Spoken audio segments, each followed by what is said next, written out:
Autopsy. Yeah, man. Yeah. Oh, baby. Ooh. Ooh. Look at that sweatshirt you got there. Let me blow it up. Kung Fu Santa has returned, baby. What is going on? Welcome back, Rick. How are you, my friend? Good. I had to wear this. I didn't have any shirts from any of the stuff that we're talking about. Even though we're talking about 20 different projects this episode, I couldn't find any that suited the films. Because normally, I could have worn something Batman, and I could have, but you've seen that stuff. But virtually nothing else. I don't have anything from The Crow. No Terminator stuff. But anyway, so we're back, though. We are back, baby, with another episode of Action Film Autopsy. That's right, your boy, President PhatSamuraiGuy. That's right, we have award-winning Rick Myers back in the seat, in the hizzy. That's right. And we have a plethora of people watching right now. Thank you guys for chiming in with us live. That's right. It's always fun having you guys here live. And, of course, big, huge shout-out to the ones that are going to watch this when it's not live. We appreciate that. Bob Odin's son in the house. Let's hear the so-called crow. He wants to hear. They're going to get to it. We're going to get to the crow. I'm looking forward to hearing what Rick has to say. I'll talk fast. Sumo, what's going on? Hey, buddy. Yeah, good to see you. Rick, we actually do have 2 questions for Ask Rick Anything. Did you want to start off with the 2 questions, or you want to wait till the end? Well, you can't wait till the end now. You have to. You told me you got him, so I have to see him. Let's see him. All right. The first question we have for Ask Rick Anything, it's from Daniel Cousin 6987. He goes, "What's the feeling? Get once you look at what all you accomplished and those you've helped push forward? What's the feeling you get after looking at all that you have accomplished and what helped and those that you have helped push forward? How do you feel about that, Rick?" Look at my face. I feel great. I mean, it's just like it only in the last couple of years, because for most of my career I was writing and I didn't know how people were reacting to it. And I, did comic books, I did magazines, I did books, I did movies, I did television, I did DVD, and I was just having a great time.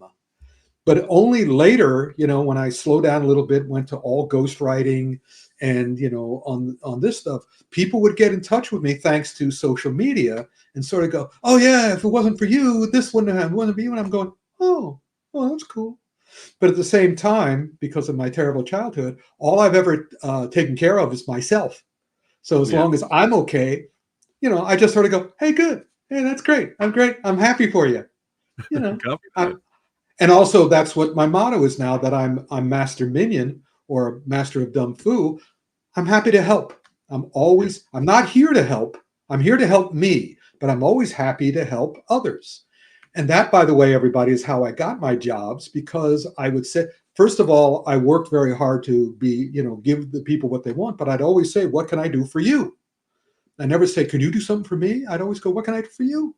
And I wanted to be ready to do that for them. So yeah, makes me happy. All right, nice. Next question, please. Jake Hall saying, "Jake, hello. Hey, buddy." There we go. We got McCloskey says, "Weeks of letdown, definitely Borderlands." With Kate Blanchett to get some change to buy hot dogs. There we go. Well, we'll get the Rick's thoughts on Borderlands when we get to it. Oh, we sure will. Second question. Oh, it's from Severio Vinci, 1212. He says, "If someone forced you to watch one of these movies again, and if you have no way to avoid it, which one would you pick?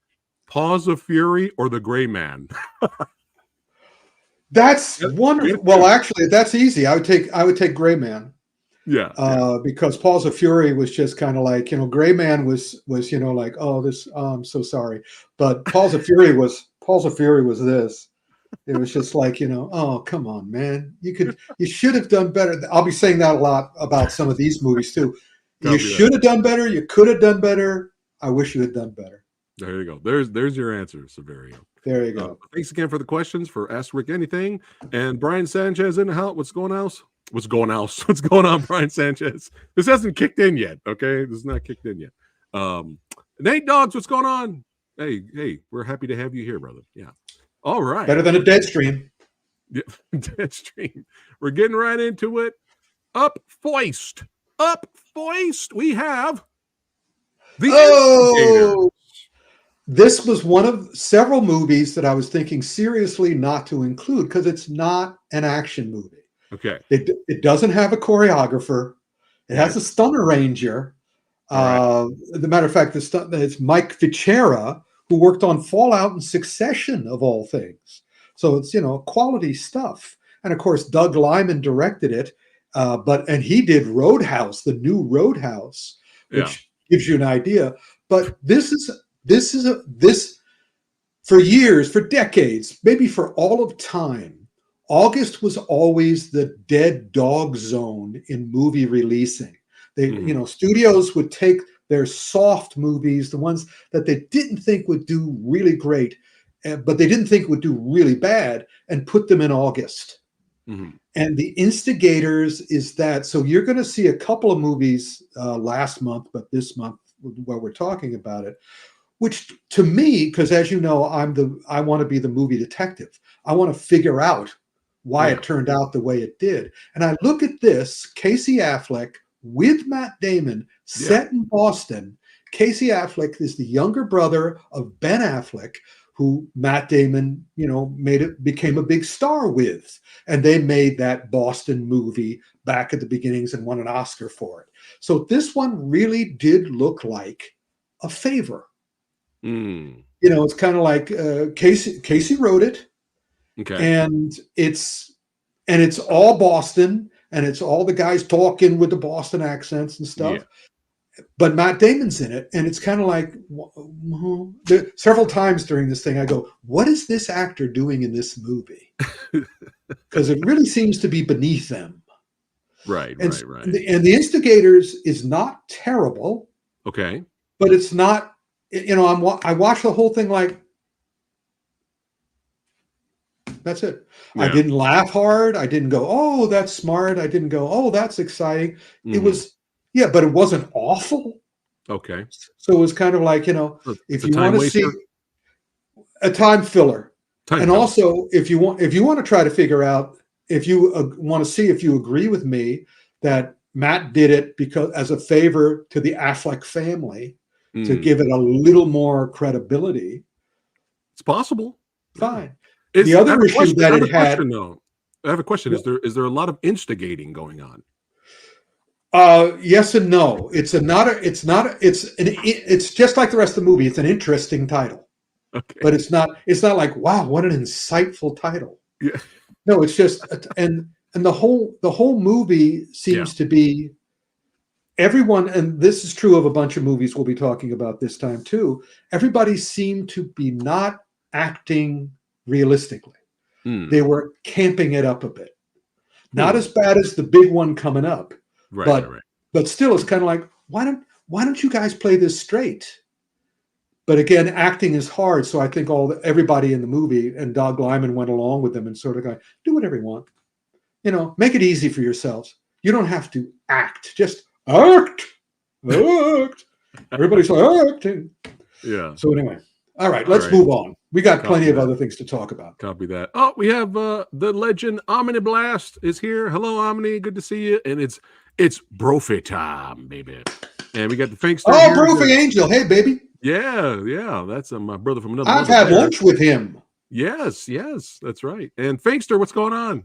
Dying to hear your thoughts on The Crow and The Killer. There we go. We're going to get to it. Well, don't die. Next up. Yeah.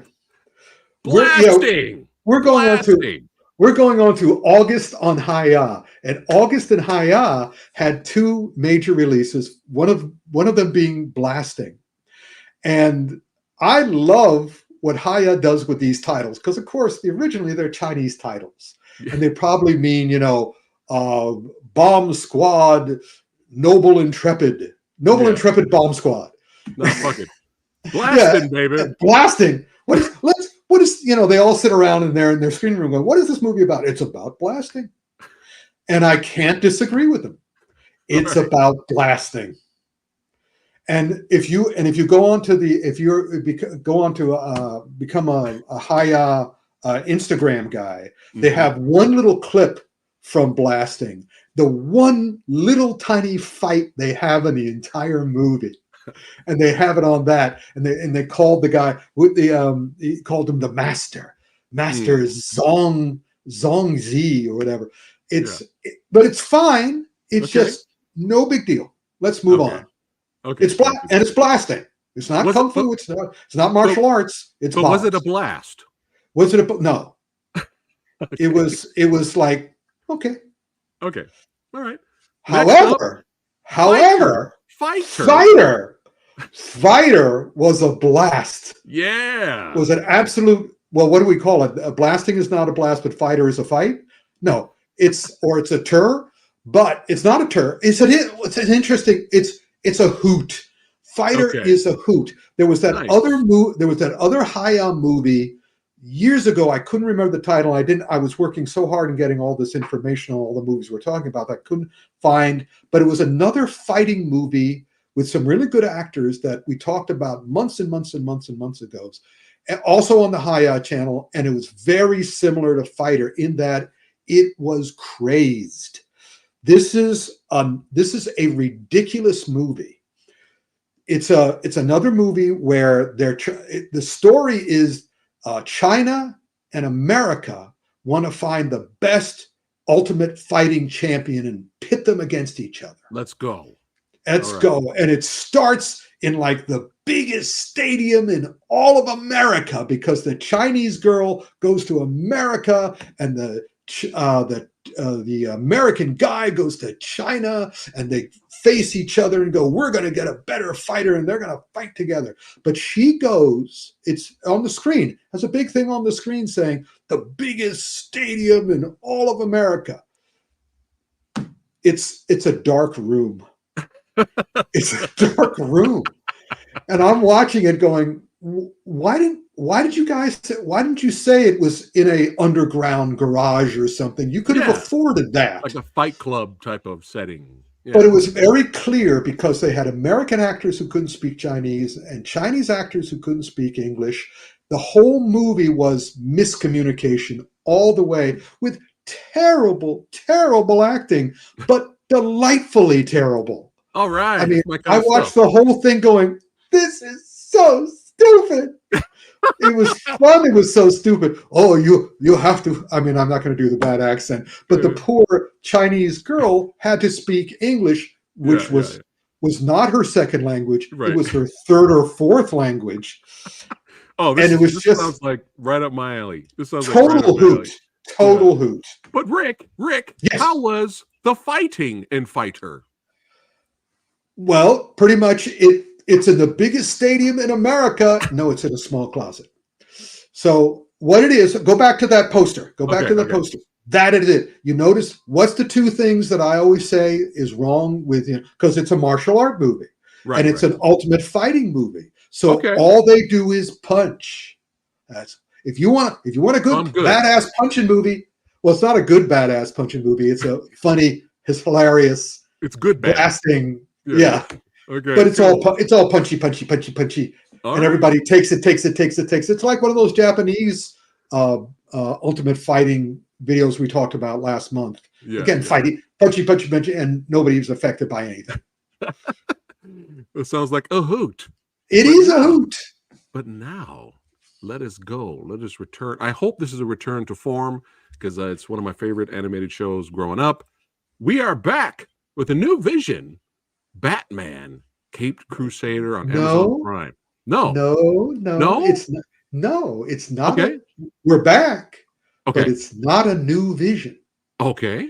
It is a follow-up to that, Batman, the animated series, has a lot of the same people who worked on that, working on this one. They're doing an honorable job. Oh. But but you cannot surpass the last one. Yeah, it's really great, and this one's really good. Okay, it's good. It's enjoyable. We'll see how you feel, however, when they do things like. Do you have that picture of the female penguin? I can get it while you're talking. Talking about the show. Yeah, they're doing woke stuff, which I don't have a problem with. Right. And they also have wonderful voices and wonderful writers in this, wonderful producers, J.J. Abrams, Ed Brubaker, Matt Reeves, the director of the new Batman movie, Bruce Timm, the guy who did the last one. So it's not don't have huge high. Don't think they're going to surpass it. Okay. But they do a fine job. And the animation, again, just like the original. There we go. So now we have a female. That's why I thought. That's why when I saw that, I was like, "Oh, this is a new take. It's a new vision." It's a new take. It's an updated take, and I believe.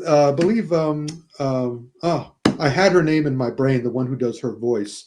I'll think of it later. But they have great voices, great people working on it, very nice writing. There's no episode that should be disappointing, but there's no episode that is as good, to my mind, as the original series. Yeah. But still, so honorable.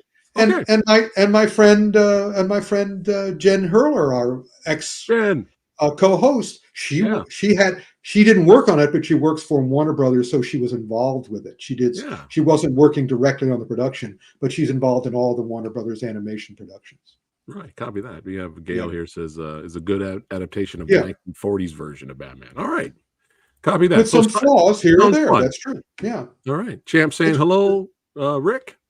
All right. Next up, we have Jackpot.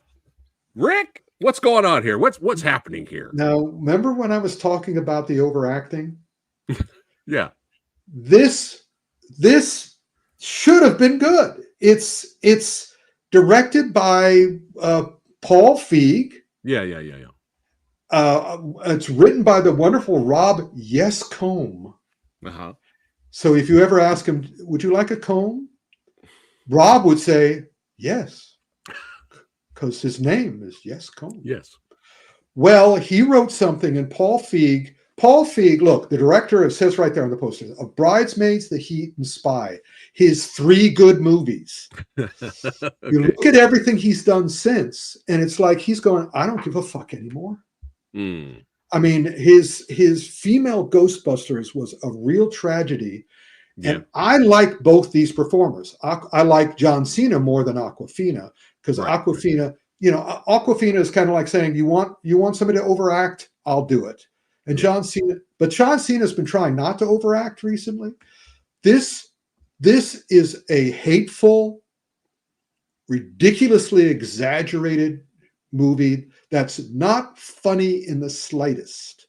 Mm. Everybody is working at 1,000%, 24/7, every nanosecond of this film. Within 20 minutes, I was exhausted. Oh, that's not good. And I was very unhappy. Everybody's so stupid. Everybody's so strident. It's an S movie. It's strident and stupid. And I like these guys, and the tragedy, just like the female Ghostbusters, is they could have done it well. Sure. But for some reason they chose not to. Yeah. This one doesn't think much of its audience at all. Mm. You'll swallow this stuff. You're all assholes out there, so here, this is crap for you. Copy that. Just a shame. Crap for you. All right, Jackpot. All right, this one, I've been looking forward to watching this. Oh, not that one yet. Actually, I've been curious since I've seen all the Tiger Media movies coming out. Mm-hmm. They're supposed to be homages to old school. I love the title, Art of 8 Limbs. I was like, oh, we're gonna get some Muay Thai in here. What's going on, Rick? I think what I think happened was they saw the movie, and if you look at the list of the Tiger style movies, the Tiger style media movies, if you look at the ratings. This one's the lowest rated. Oh. And deservedly so, because what they decided to do, and it's painfully obvious, is they were going to do a rehash. They were going to do the Muay Thai Enter the Dragon. Okay. Which does that leading actor no favors at all. Oh, no. Because the plot is so blatantly Enter the Dragon that it's like, but first of all, you have Muay Thai. And secondly, you don't have Bruce Lee. And you don't have the Bruce Lee of Muay Thai. This thing is it's not exactly a mess, but it is so derivative. And also the fights are all done choppy. Oh no, the editing. But how else are you going to do them? Because it's Muay Thai. And Muay Thai is choppy. but it might as well also be it might as well have been a Taekwondo movie, because again, it's kind of like it's just very disappointing. It's also padded. Again, we have several of these. We have, last month, as you know, if you watched our video on the recap of the Kung Fu Extravaganza, our theme was DIY dreams. Make it your own. And this is one of the the Tiger Style Media. They're doing their own, and several of them have been okay. This one is unfortunately their weakest, and it's a shame. Yeah, that sucks. Yeah, it's all right. Best thing about it was they said we have to come up with a really good title for this because the rest of the movie's not going to hold up. I was sold by the title, so we'll see. I'll check it out anyway, just for fun. Mm-hmm. But this one I've been looking forward to for a long time. I haven't seen it yet. Life After Fighting. Rick, how's our boy here? How did he do? He did good. However, oh no. Well, no, okay. It's okay. I mean, because if you're going for badass punchy and kicky, this is the movie. Okay. I mean, it's got like an hour's worth. Unfortunately, it's a 2-hour movie. Oh wow. Okay. The issue is if Bren, who wrote it and directed it, stars in it, choreographed it, if he had gotten someone else to help him write, because there's huge sections. If this had been 90 minutes, it would have been one of the best movies of the month. But it's 2 hours. Oh, wow. And again, this is a Kung Fu Santa fast forward to the fight movie. Okay. No question. Movie. And then again, and there's plenty of fighting. And he does bring it out, and he's so good. He probably could have done less fighting too, because by the end of it, it's kind of all right. Yes, you're not going to die. I understand you're not going to die, and you're not going to show pain. You're going to show a little blood. You're going to try hard. And the plot, again, is very, very, very, very familiar. There's several other movies this month that have the same plot. My children have been kidnapped, and I have to save them. Yeah. I'm getting tired of threatened children. It's like Taken-esque, right? A little bit. It is. And that's clearly what he based it on. But he did a good job had he controlled himself. But I understand that when you're doing your own movie, you fall in love with everything. Right. So he's in the editing room. No, I can't cut that out. I remember doing that scene. I can't cut that out. And I'm going, had he gotten me involved, I would have brought in the hedge clippers. Yeah. Just say, take out this 20 minutes. Because if you watch it all the way through, which I don't recommend, I recommend you fast forward. You can see the scene he should have taken out. Right, you can see the scenes. So it's a pacing issue. It's a 2-hour movie that should have been 90 minutes. Okay, but the fights were fun. Yeah, they were good. I'm anxious to see what he does next. Copy that. I'll looking. Check it out. I can't wait, but I'm looking forward to it. I'll definitely still check it out. But now we did Land of Bad last month, and now Hemsworth, a Hemsworth is back. Now, what does the Instigators and Gunner have in common? What could it be? What WTF is Morgan Freeman doing in this throughout the entire? And again, what's the plot of this one? They kidnapped my children. I have to go save my children. So it's like everybody who made movies last month, all got together and goes, well, tell you what, we'll have again, it's one of those betting games. Okay, I've got $5 million. I can actually make my movie. But I'm going to bet I make it better than you. So let's all have the same plot, and you have to have a major star who owes you a favor. Right. How much do you want to bet that one of the elder Hemsworths went to Morgan and go, could you do my younger brother a favor? Because there's nobody else in this movie, and I bet that's what happened. How much are you paying me? Yeah. And this is not, director of Kickboxer, director of 2 Kickboxers, and not the big kickboxer, kickboxer sequels. Right. So you know what you're going to get. I don't, of the movies we're talking about, at the end, when you see my thumbs up and thumbs down, you'll see the ones I suggest you watch. Okay. This is not one of them. I don't recommend you fast forward to Morgan Freeman scenes. So none of the action's solid at parts? It's like, it's not bad? It's well, I mean, I can't say it's bad, but I can't say it's good. It's shooting. It's shooting. It's shooting and punching. Whatever. Okay. You can do better this month alone. Okay. Okay. Well, speaking of shooting, we have John Woo's reboot or remake. What is remake? It's clearly a remake of one of my favorites of all time. One of everybody's favorites of all time. The classic, the Killer. I'm going to be honest, Rick. I'm going to be honest. Yes. I saw the teaser, not even in the full trailer. I saw the teaser way back, and I was like, I don't know. Like, I didn't know what to think of it. It looked silly. It didn't look serious.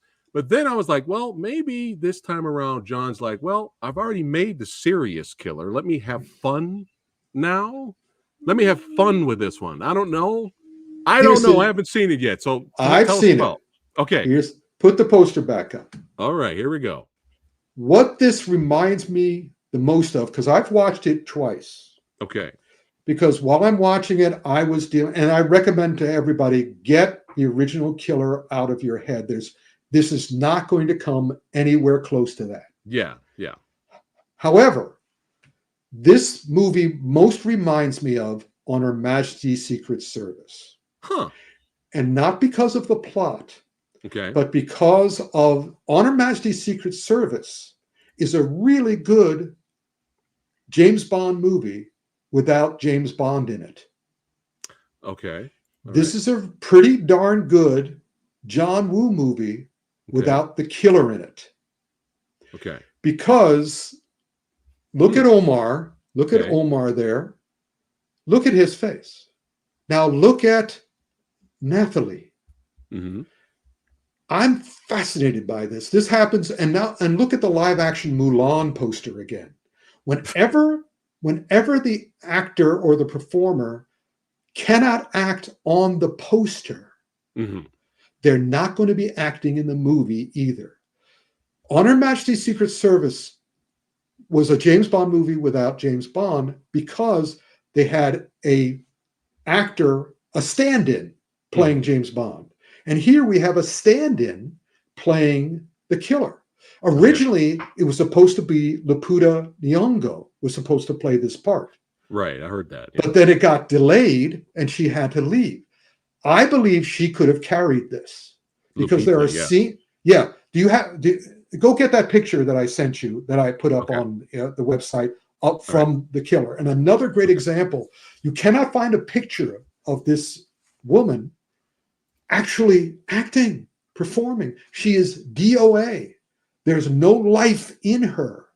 And there are sequences where she needs life. Yeah, look at that face. She's in the middle of an incredibly tense situation. Do you feel any emotion coming off of her? Any at all? And you go back into the poster, same thing. She's DOA. She's a pod person. So the movie is good, especially if you get the original out.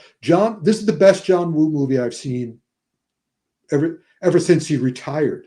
They film it in Paris.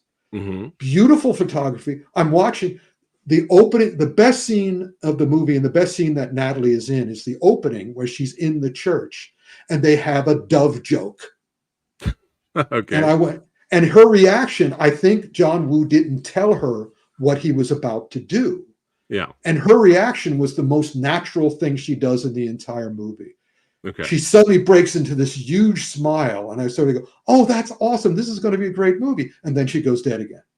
Right. And then the next sequence, she does all this stuff which she should be involved in. And she has some fight sequences. Also, she's 90 pounds. And she's taking on 170-pound guys with solid muscle. And John Woo is trying to convince you that she can handle it.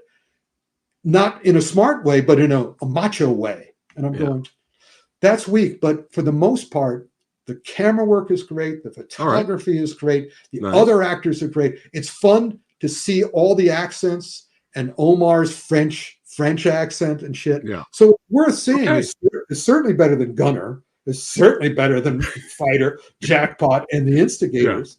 Yeah. It's very interesting. It's worth watching. Okay. All right. Yeah. That's a thumb up there. A lot of people have been messaging me. It'll be in the middle. It won't be like this. It'll be like this. A lot of people have been messaging me. Hey, it's fun. It's better than Silent Night. It's better than Silent Night. It's better than Silent Absolutely Night. True. That's absolutely true, everybody. There we go. Shout out to Emily. Yeah, good to see you, Emily. She said, I love there you go. So see? Good. I didn't see any trailers when in blind. I also haven't seen the Chow Yun Fat version. Interesting. Well, thank you so much, Emily, for coming back. Because I was going to say one of my reviews was if you haven't seen the original, you'll like this. You'll in fact, you more than liked it, you loved it. That's what I thought would happen. Yeah. So good. It's absolutely true. I don't know if Emily's gonna like the original. I don't know. I hope you do, because they're both good, but I'd love for you to see it, Emily, because it's a classic. And also the gunfights are better. Well, and the jokes are better. Yeah. But then again, I'd be curious to see it. But then again, I saw it when it first came out. When it was it, 1986 or something? I think so. Yeah. So yeah, you might not like it, but even so, I'm glad you love this. Glad you and Nate enjoyed the film. All right, next up, I actually did just finish this today. I literally just finished this morning. Terminator Zero. Zero. On Netflix. What did you think? It was trash. Terminator Genesis was better. Terminator Dark Fate was better. No, I'm kidding. I'm kidding. No, very well done. Very well done. I was entertained by it. It's not if you guys are expecting a nonstop action thrill ride, action galore. It's not that kind of movie. It's more dialogue, story driven, character driven show. I was smart going into this. I was like, okay, most likely because it's anime, they're gonna do their own thing. So if you can accept that they tell a similar story with different characters, but you could insert this in canon if you want, or you don't have to, because it's kind of doing its own thing. But overall, animation's great. When there's action there, it's solid. Here's my pet peeve. It's not really a pet peeve. Is that here's the good things about the show is I enjoyed it. I recommend it. It's well done. It kind of gives respect back to the franchise. If you guys were let down for the past couple of movies, it takes the subject very seriously. That's right. It's dark. It's bleak. It's violent. It's it has that post-apocalyptic dread, impending doom. All that stuff is there. So there's respect for the Terminator franchise. Once again, my only small little nitpick of it is it's absolutely nothing new when it comes to anime. This is like Tuesday. Very true. Very true. Tuesday for anime. Well, here's the deal. But if you're just going in for just a Terminator, you should be fine. You should be fine. Yeah. I think I agree with your review for the most part, but I'm also aware that it is the work of Masashi Kudo. Okay. And it's his best work since his previous television series was Hayate Combat Butler. He had two anime series about a combat butler. Let's go. And I said, great. And also the one thing I would have changed on Terminator is I would have changed the name to Terminator Family. Because this is all about the families of the people who were involved at the very beginning of the Terminator. And also more than just anime it's more than dark. It's also time travel-y. Right. It's time paradoxes and all that stuff. And at first I was a little disappointed because I wanted more Arnold. I wanted more Robert Patrick. But since I knew it's not about the Terminator, it's about the family around the Terminator. And as such, it's reputable. But you're absolutely right. Nothing. It would have been great if they had done the anime style in a more James Cameron approach. Right. That would have been cool too. Yeah. Still worth seeing. Definitely worth watching. We recommend it for sure. I would like to see a season 2 just to see where they go with it. I'm just out of curiosity. I You know don't where they're really going need with it. one, but I No, would like to because it's see the it. past. We know what Right. happens in the future. Right. So it's like, But whatever. love the animation. Very well done. Yeah. Something happens at the end that brought emotion out of me, and I was like, Oh! but I'm not going to spoil it. But yeah. Oh, yeah, I know If you exactly guys what you're watch talking about. If you guys watch the TV show The Strain, and you get to the end of the second series finale, and if you know what happens there and why you're mad, you may get a little bit of that at the end of this. But At the same thing that happens in the Tom Baker Doctor Who when he has a chance to destroy the Daleks. yeah. Same thing. And when I knew it was going to happen, but Right, I didn't react the way you reacted. I reacted this way. Oh, pshaw. I'm going to use that now. You aren't. Oh, you guys ruined it. You could have done really good, but that's why I said from that moment that happened, I went, "Fuck a sequel." There you go. Still like it. Still recommend it though. It's still good. It's better than John Connor getting killed in the beginning of the movie. Yeah. Dark Fate. All right. Next up. Sorry, spoilers. Next up, Mission Cross. What is this, Rick? We are now off of we're Terminator Zero, The Killer. We're on Netflix, and this is a Korean movie, right? Which is a delight. Right. There was a lot of fun, but I felt the older brother was a no. Well, you're absolutely right, Gail. Yeah. But in any case, yeah, that's why I'm happy not for the sequel. This is something the Koreans do so well. They take a romance, an action romance, and they make it enjoyable. It's a romantic action thing. It's the woman there is a cop, and she has a husband that she just barely tolerates. He's on the left. And you find out soon enough that he is an ex-special services guy, but he's kept that a secret from her because he doesn't want to overshadow her in any way because she's rising through the ranks of cops. And the only problem I had with this movie was at the beginning, in the first half hour, she has a fight. She's going and tracking down these terrorists. And she goes into a motel and she breaks into the motel where she knows a bunch of the henchmen are. And she beats the crap out of them. Right. And she does it absolutely right. What I've been bitching about for all these months is that, and even in The Killer, where they take a woman and they pretend that she's a man and have her fight like a man. She fights like a very, very, very angry, violent, smart woman. At no point does she do anything that's stupid. Yeah. I mean, look at that face. Compare her to the killer. She's acting. You can see that there's energy coming off of her. And not only are you acting, look at the two of them. They are shooting in character. In other words, that's the way she is throughout the movie. That's the way he is. She's got something to prove. He's a pro.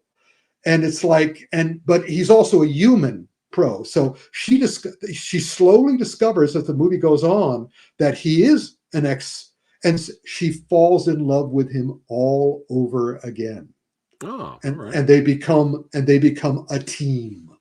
I am really looking forward to a sequel for this because this was very smart, very exciting. The only problem was that at the end when she fought. And even though one of the major villains is also a woman, and I wanted them to have a fight in character, but again, they fought like men, and I was like, "Oh man!" I went back and watched the first fight again in the motel. That was just a great fight. All right. And by the way, it's written and directed by a guy, and this is his very first project. This was his explosion onto the Korean entertainment scene. All right. His name is Lee Myung-hoon, and I'll be looking for his future work. Shout out to him. All right. Yeah, The Union. Well, this is basically... I love the pause and the sigh at the same time.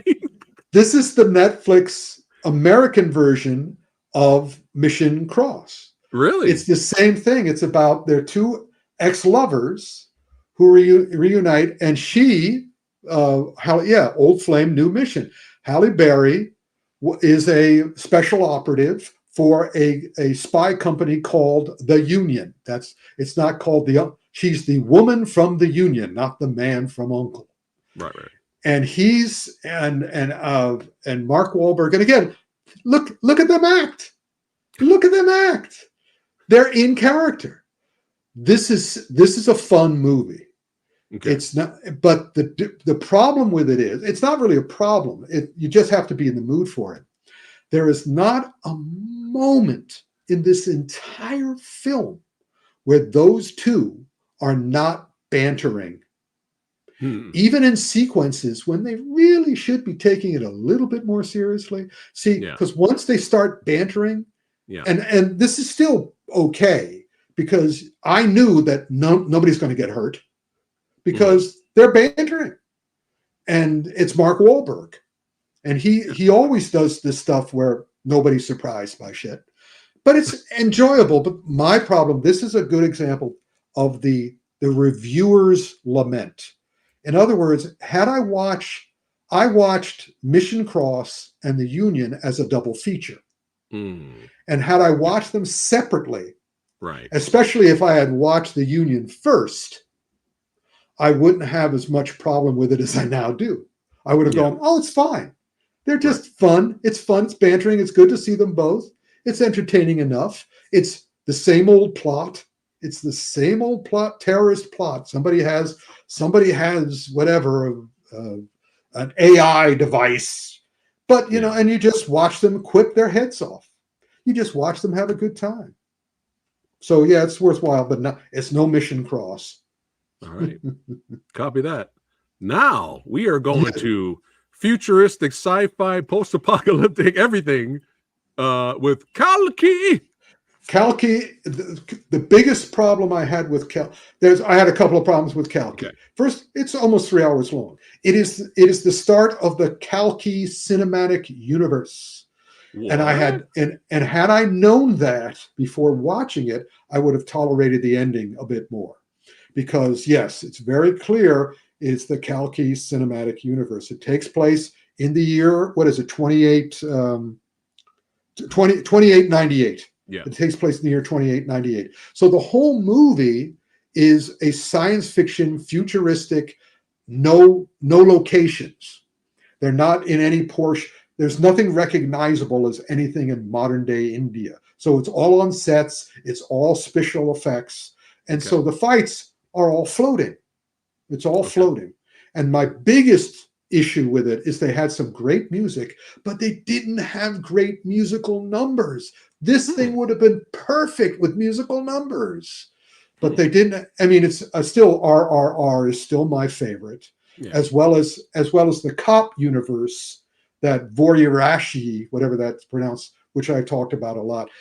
That had great musical numbers. That unforgettable. And the one thing that come on, India, you cannot do Marvel or Disney better than Marvel and Disney does. You can't do it better. So you should do what you do best, which is the one thing that is unforgettable to, the Guilo eyes. I don't, what do they call Guilos in India? Does anybody know what because they call Guilos in China, called Gaijins in Japan. What are they, what are stupid white people called in India behind their backs? I have to look that up. But that's the thing that I love the best. Those musical numbers are unforgettable, and they're perfect blendings of action and music. Yeah. So it's a shame that you didn't. So there is musical numbers, but they're not standouts.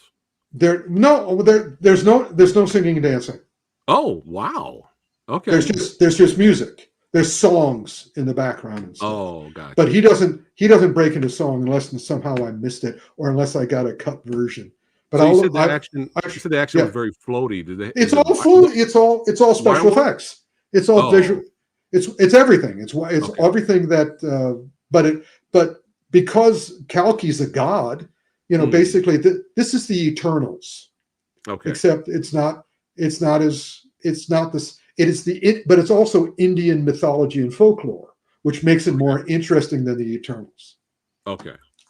But still not great. Okay. Copy Not that. for me. Well, I'm sure it's a lot better than this movie.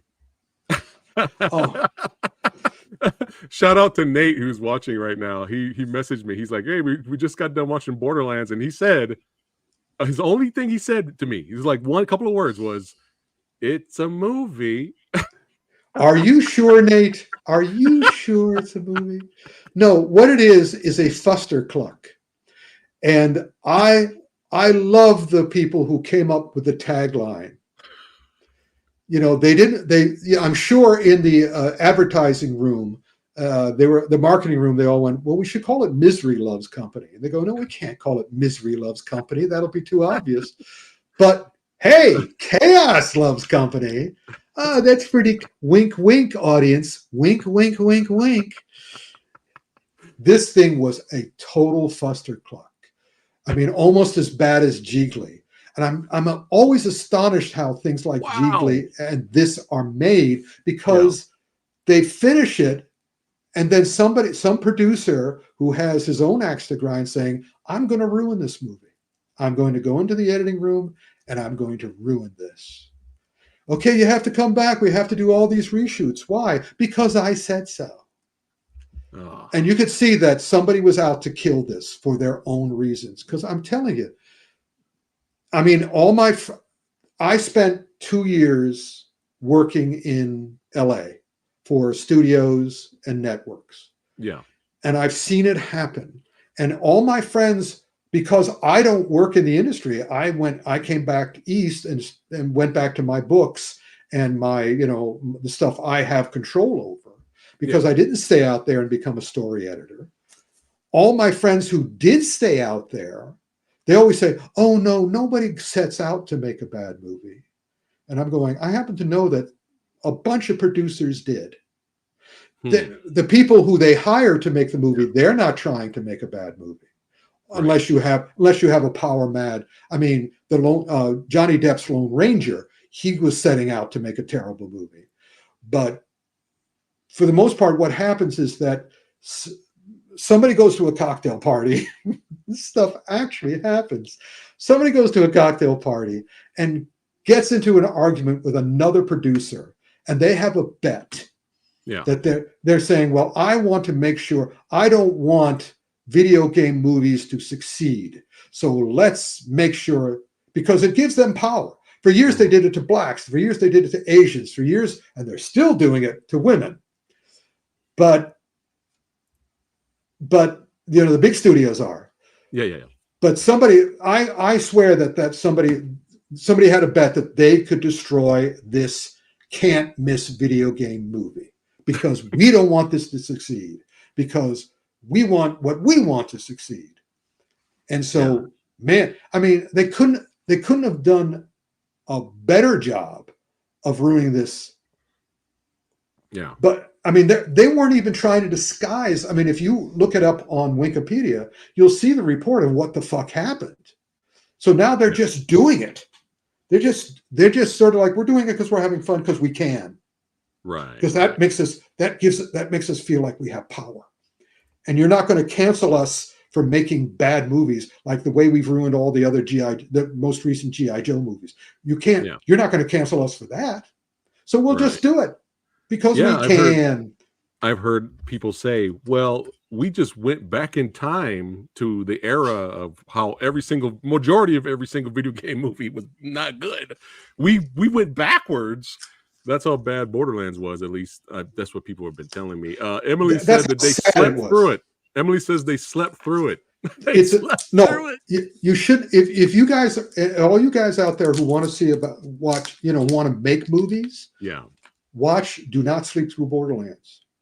Yeah, this for the grace of God goes you. Yeah, study it.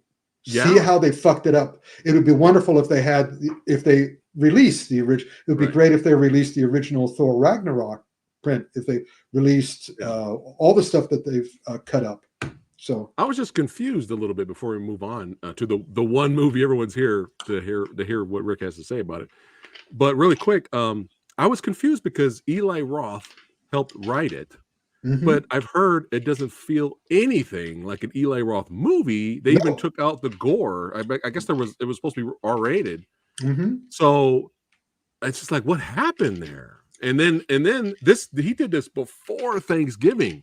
So he was like, you know what? Screw this AAA big budget studio interference nonsense. I'm going to go back to making my smaller horror slashers that everyone. I'm going back to the genre I love. And look what happened. Thanksgiving was fun. I bet they gave him a contract where he couldn't take his name off of it. There it is.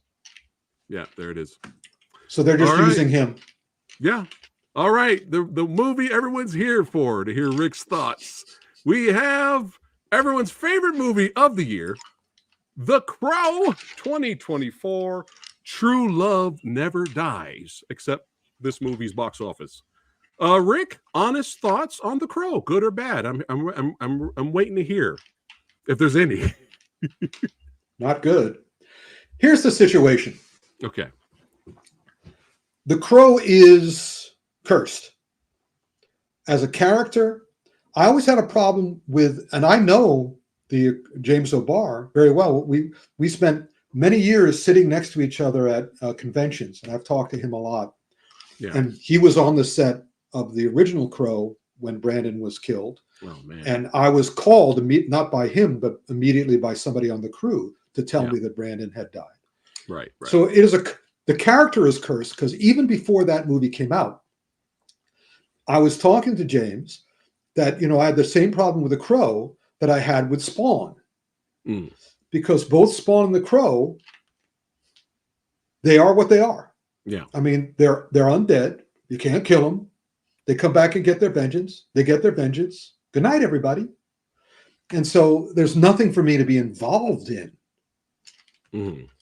But after what happened on The Crow and what happened to the subsequent Crow television series, I understand that whoever Rupert Saunders, who also directed Ghost in the Shell, and Laurent Bousson, who was also the action guy on The Witcher, I understand they wanted to do their version of it.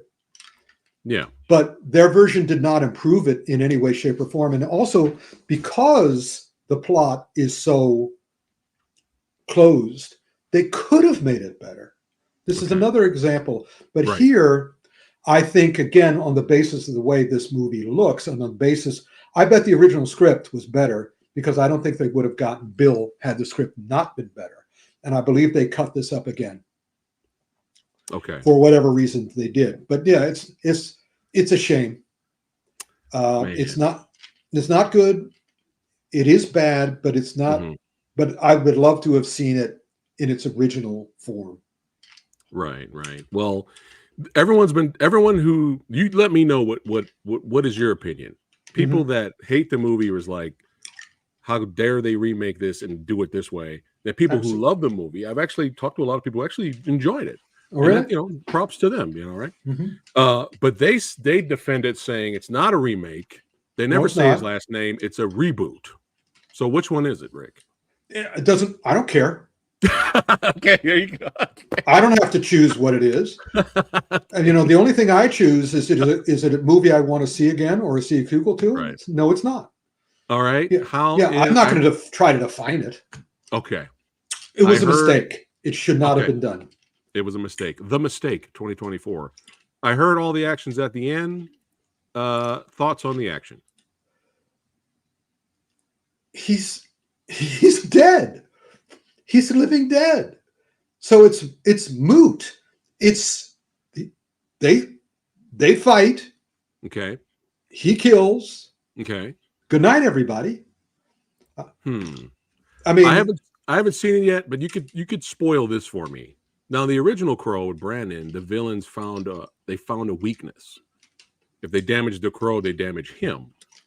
Did the villains find any weakness in this one? You're going to have to tell me. It's left my brain. Okay. Oh my goodness. Jack says she hasn't seen it because she doesn't want to get heartbroken. Some movies they should just leave alone. Or like you said, Rick, if you're going to do it, improve it better. Make it better. Yeah. Do it better.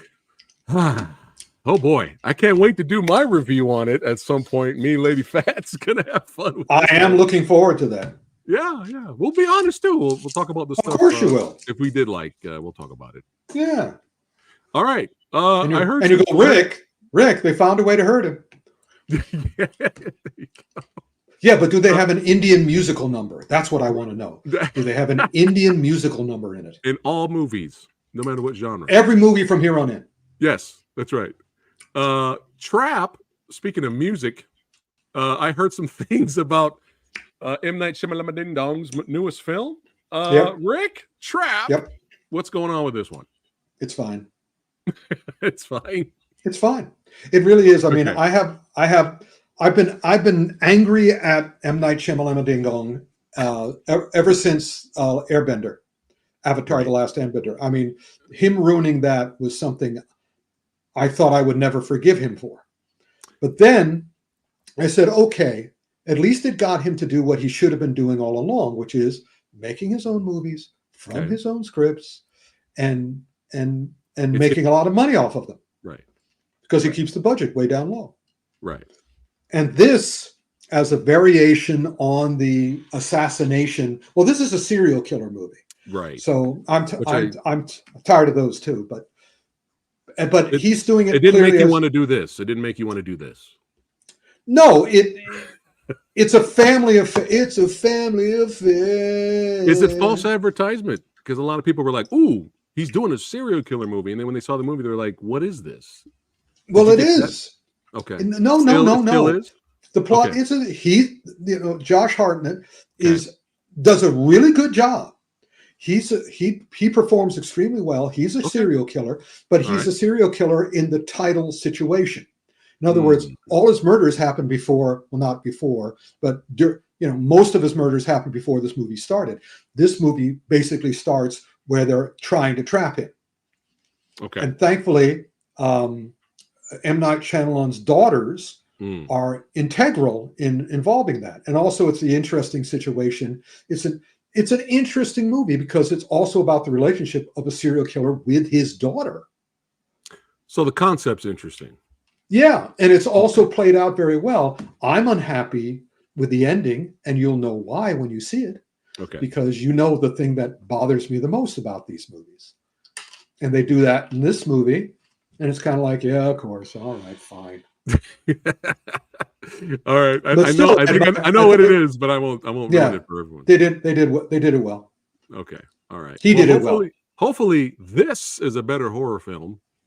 Maxxxine, I've been looking forward to seeing this all year. I've enjoyed. Well, what we're going to do, I should have told you, we're going to reverse what's happening here. It all started in 2022. Okay. As I said, Hollywood has spent, producers and studios have spent decades sabotaging female-driven action and horror. And in 2022 or 2020, when the pandemic started, three or four auteurs, writer-directors, said, the studios are not going to do it. The major studio producers are not going to do it. We're going to do it. Yeah. And so we have now coming out this month, 3 of the strongest female-led thrillers. Let's call them thrillers. All right. They're not really. And we'll start with the most recent one, which is Zoe Kravitz's Blink Twice. If a man made this movie, I'd be fascinated to see what would happen to that man. I think Zoe Kravitz looked at the world around her and looked what Ty West was doing, what JT Molnar was doing, who we're getting to next, and said, all right, they can do that. What can I do that no one else can do? And that was Blink Twice. I heard good things about it. It's very good. It's very similar to a couple of other movies with women in a sort of like a paradise. There was one recently where it was all a video. It was all a computer world, that what's her name, who plays Black Widow's sister, Florence Pugh. That horror movie with Florence Pugh, and she was trapped in a world not of her own making that she couldn't escape from. Well, this is basically it's something, and it's only something that Zoe could have gotten away with and accepted. Yeah, it's it's so well done thriller. It's like a mystery. Is it a mystery? I would strongly recommend you watch these 3 movies as a triple feature, starting with Blink Twice, followed up with Strange Darling, and then Maxxxine. Strange Darling is next. Strange Darling, and what's wonderful about both Blink Twice and Strange Darling is I will say nothing about the plot. All right. That means it's really good. You should watch it. Yeah, you should watch it blind. Going blind. All right. Nice. And it's just kind of like, and I'm watching it, and everybody, there is sublimely brilliant, the cleverest thriller, a relentless thrill ride, one of the most fascinating, flawlessly constructed thrillers in ages. True. Wow. True. All right. Is this based on a Stephen King property? I hope not. Okay, I just had to throw that in there. But again, I'm not going to say anything about the plot. Anything I can even commenting about whether it's from a Stephen King story might give you a clue, which I don't want you to have. Okay. Ooh. Because I saw people posting things about Strange Darling. Strange Darling. There was Strange Darling. And I was like, I don't want to know anything about it. There is one thing about the just before, I like the ending, but there's something that happens before the ending of it that I didn't like. Okay. Yes, best of Going Blind. Yeah. Copy that. Very true. Thoughts on Maxxxine? It's my favorite of them up. Wow. All right. This is if they were going to quote me on the poster, it would say ballsy Rick Myers. Okay. It would say this is one ballsy movie. This has had Maxxxine is awesome. There are 2 other movies with this wonderful actress. Yeah, she's great. She's really great. And I hope she gets a lot more work. She's ballsy. Maxxxine is ballsy, but she's also incredibly smart. And she acts like a woman. She doesn't act like a man in a woman's body. But she's a badass woman, tight-ass woman, a ballsy woman. Yeah. Nice. All right. And this has been the only movie I remember since, I'm trying to remember the last movie, maybe even Wild Bunch, where where I watched the action and I went like this. Oh, all right. Yeah, she's ballsy. Nice. Have you seen it? No, it's on the list. It's on the list. Yeah, because I enjoyed the first two films from Ty. All right. I'm excited. There are things that happen in this movie that I've never seen in a movie before. Nice. Love it. And every time I'd go, oh, jeez. Nice. Yeah. All right. Strange Darling, definitely on the list as well. They're on the list. I'm marking it as we go here. Yeah. Speaking of things you haven't seen before, Alien Romulus. Well, do we want to? Let's start. Don't spoil the ending. Don't spoil the ending because I haven't seen it yet.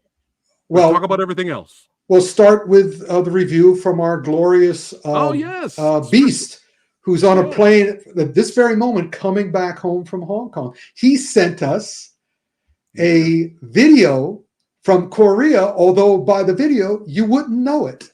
But yeah, let's hear with the commentary beast himself, Frank Jang's thoughts on Alien Romulus. 안녕하세요, Frank Jang here in Seoul, South Korea, when I'm actually shooting our next documentary project. I'm here to talk about Alien Romulus. I saw this in IMAX. I think this is the preferred format to see this film. It looks stunning in IMAX, great sound, great images. To me, Alien Romulus is really kind of more like a greatest hit collection of all the great moments from past Alien films, all the way straight from the first Alien to Prometheus and Alien Covenant. And I think Fede Alvarez, the director, did a great job in creating the tension, particularly the first half of the film. The first half of the film, I think, really has a lot of tension. And once all hell breaks loose, it became more like a sci-fi action film. It's really not scary at all. It's hardly a scary film. I wouldn't even call this a horror film. But again, great cast, great production design. All the effects are almost like all physical. And the sound is just wonderful. But with that said, I don't think the film breaks any new ground creatively. You know, it really doesn't give you any new ideas. Although I do like the ties in, you know, with the Prometheus and Alien Covenant. The chest bursting scene is fantastic. It's great. Now, the final 15 minutes of the film, I think, is the most controversial. Some people like it, some people hate it. I think it's great. I think it ties in with the theme, and I personally think that last 15 minutes is actually really well done. So I actually saw it twice. I saw it in IMAX in the US, and I saw it in 4DX in Taipei. I still think IMAX is the preferred way to see this film, although the 4DX was pretty great too. Again, you know, it is a worthy entry to the series, and it's definitely worth seeing it in the theater. It didn't break any new grounds, like in terms of the storytelling or the theme, but again, it is one of the best, one of the better Alien films. It's definitely worth seeing in the theater, so go see it in IMAX if you can. Until next time, take care and bye-bye. 감사합니다.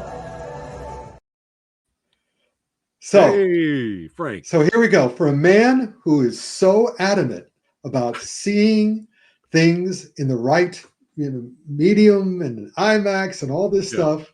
Yeah. He sent the video to us, and I went, "Why'd you do it there?" And he said, "Well, you know, I was, you know," and I was going, "Are you staying in a hotel with a window that's overlooking Korea or Seoul?" He goes, "Yeah, but I didn't want to do it there because it was just business buildings."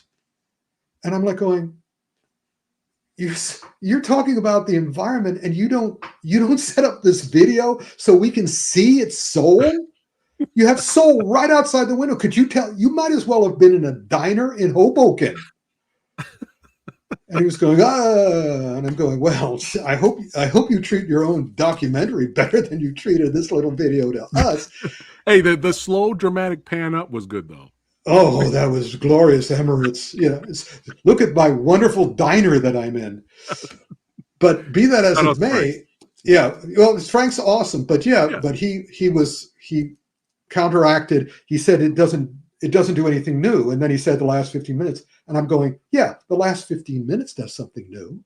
And in fact, I was on the set of the original Alien, which I think you guys know, and I talked at length with H.R. Giger, and H.R. Giger back in 1979 told me one of the concepts of the Alien that he wished they had included in the original Alien movie, but they didn't get to do, but they got to do it in this. Really? Okay. They took the original idea and they did it in the last 15 minutes. So I was going, even though H.R. Giger is gone now, I just went, yay! I hope you know. All right. I'm happy for you, H.R. There you go. And is this the Alien Covenant apology movie? No. You see, here's the issue. Okay. It's the great director Fede Alvarez. He made what's it called? Evil Dead remake. And what was the other one? The Don't Speak. Breathe. Don't Breathe. Don't Breathe. This is a combination of all the aliens, every Alien movie. There's a piece of every Alien movie, but also the structure of Don't Breathe, where he has a bunch of people who are not as sympathetic as they might be, put into a situation where they're in trouble. Okay. And they have to don't breathe, and literally in the case of the Alien movie, they can't breathe in space. Yeah, and this shot is a recreation. This is the kiss to Sigourney Weaver in the first one. So it's an homage and it's a follow-up. So no, they can't. The problem with what's the other one? What are the other ones? Prometheus and Covenant. Those were prequels. Right. This is a sequel. the Covenant and the other one take place long before this movie starts. This movie takes place between Alien and Aliens. Right. And because Covenant and the other one are, Ridley Scott's version of prequels, right? He's fucked up the whole thing. Hateful prequels, because Aliens and Alien were not hateful. This movie is not hateful. Okay. But Covenant and Prometheus were hateful. So I would love for him to get to do another one and get to do it in an honorable way that isn't permeated with Ridley Scott's apparent hatred of humanity at this point. Right. Well, this did well, so I'm sure he'll do another one, I'm sure. I hope so. Hopefully. So, I'm just excited to see the practical effects, because he used a lot of practical in this one, so I'm excited to see that. It's the third best Alien movie, to my mind, without question. Okay, copy that. All right. I think that's everything. I believe that is. Rick's recap. That's right. Rick's recap for those of you that have just arrived. We're going to do the quick thumbs up, thumbs down, middle thumbs, crooked thumbs, halfway thumbs of what I have to be over here. That's right. There you go. There you go. All right. Up first, there was some instigating going on. All right. Some blasting. Okay. Some fighting. There we go. All right. The thumb up. All right. We got I'm Batman. There we go. All right. A little bit to the crooked there. All right. Jackpot. Boom. Boom. Is it boom or is it this? It's boom and boom. It's boomity boomity boom boom. Boom. We have the art of 8 limbs. Not completely down, but close. Okay. All right. Life after fighting. All right. Okay. All right. Gunner. The Killer. Okay. Crooked thumb there. All right. Terminator Zero. Same. Yeah. I give it the thumb up. It was almost 2 thumbs. It was right there to 2 thumbs. I'm gonna give it the thumb up. I still recommend it. That's a recommendation. It's just that don't go in expecting amazingness. Right. Copy that. Just goodness. We have Mission Cross. All right. American Mission Cross. Kalki. Okay. That's not terrible. No.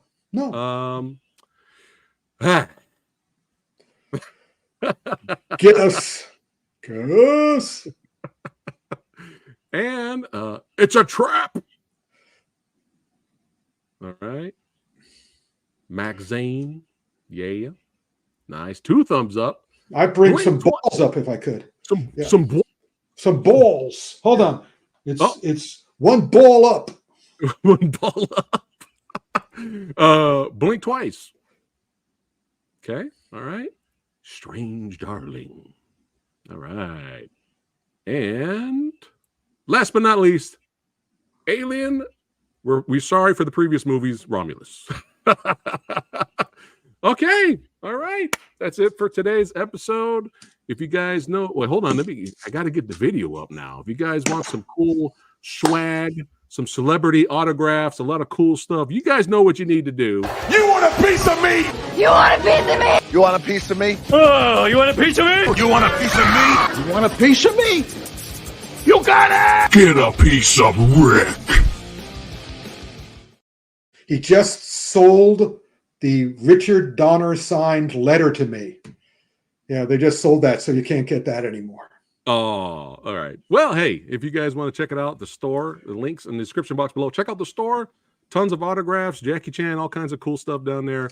Check out the store and get a piece of Rick. That's right. In your hizzy. But it's good to see everybody here. Yeah, man. Thank you all for watching, hanging out with us today. And please, those of you that did not watch this live, you watch this afterwards, let us know in the comments below what you thought of Alien Romulus, what you thought of The Crow. If you really love The Crow, you're like, fuck the haters. The Crow is my favorite movie of 2024. Hey, let us know and why. It'd be fascinating to hear. That's right. Frank Jang loves the Executioners, Rick. So it's fascinating. It's fascinating when people like something that you hate. It's fascinating to hear. But yeah, let us know about all the properties here. What you guys thought about it. Don't forget to like, share, and subscribe to the Old Samurai Guy. That's right. And don't forget, listen to this on Spotify. Follow us there as well. And follow Rick. That's right. Follow Rick. Links are in the description box below. Omniblast. That's right. She's saying take care, everyone. So we're going to repeat what she says. All right, guys. Take care. See you on the next one, baby. Got some horror movie reviews coming up. I'm kicking them out. Boom, boom, boom. Tons of horror movie reviews every week just for you guys. So stay tuned and see you on the next one. Take care.